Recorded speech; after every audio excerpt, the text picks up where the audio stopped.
சித்ரா பௌர்ணமியின் சிறப்பு அம்சங்கள். சித்திரகுப்தனின் பிறந்த நாளாகவும் பாவ புண்ணிய கணக்குகளை சரிசெய்து கர்ம வினைகளை குறைக்கும் மிக முக்கிய நாளாகவும் கொண்டாடப்படுகிறது. இந்நாளில் விரதம் இருந்து சித்திரகுப்தர் சிவன், அம்பாள் மற்றும் கல்லழகரை வழிபட்டால் பாவங்கள் நீங்கி நல்வாழ்வும் மன அமைதியும் கிடைக்கும் என்பது நம்பிக்கையாகும். சித்ரா பௌர்ணமியின் முக்கிய சிறப்புகள். சித்திரகுப்தர் வழிபாடு.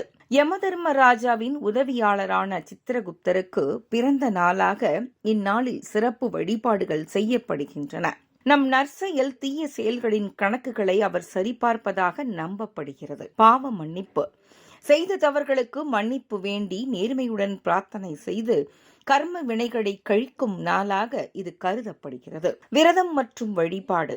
பக்தர்கள் அன்றைய தினம் விரதம் இருந்து சித்திரகுப்தர் அல்லது சிவன் கோயிலுக்கு சென்று வழிபாடு செய்கின்றனர். கிரிவலம். திருவண்ணாமலை போன்ற முக்கிய தலங்களில் பௌர்ணமி கிரிவலம் செல்வது மிகுந்த புண்ணியம் தரும். சிறப்பு உணவுகள்.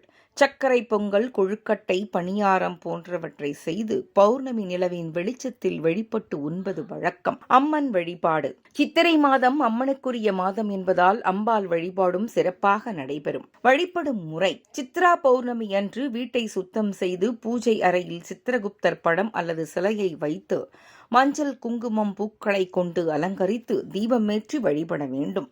கிரிவலம் செல்பவர்கள் கிரிவலம் முடிந்து நிலவுக்கு அர்க்கயம் கொடுத்து விரதத்தை நிறைவு செய்யலாம்.